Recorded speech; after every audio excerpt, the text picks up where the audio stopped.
Developing tonight, a DC jury has found a former Duke Ellington School of the Arts teacher guilty of 8 of 10 charges for sexually abusing one of his former students. The jury is expected to return tomorrow to continue deliberating on 2 remaining charges. The News 4i team has been following this story for years and was the first to report the young woman's allegations that are now at the center of this criminal case. Our investigative reporter Tracy Wilkins has been following this story. Tracy has a lot of impact on what happens in terms of protecting our kids in the schools. What's the latest here? Yeah, this was a very disturbing trial, very difficult to listen to in court.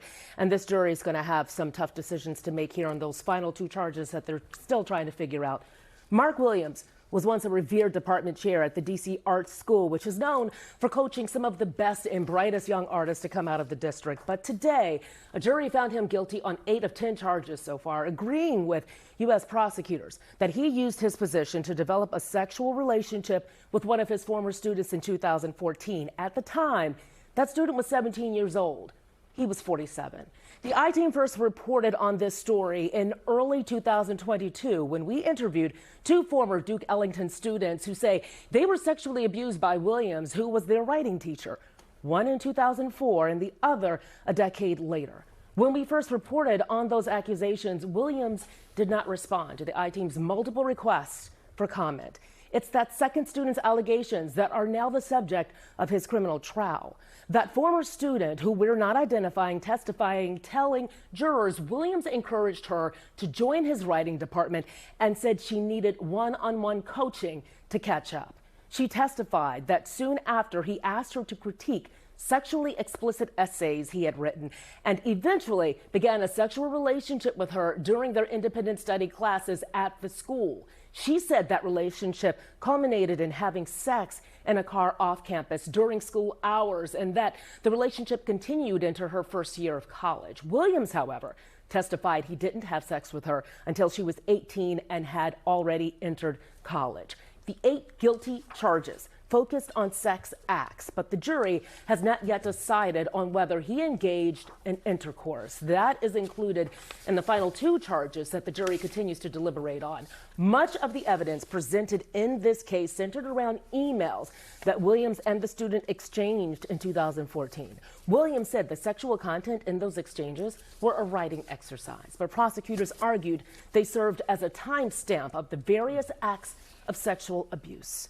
Williams testified that he was asked to resign from Duke Ellington in 2019 after allegations of his abuse emerged and he was questioned by DC police. Williams' attorney said he may comment after a decision is made on the final 2 charges. The jury will return tomorrow to deliberate. According to DC code, a first-degree charge of sexual abuse of a minor can carry up to 15 years in prison.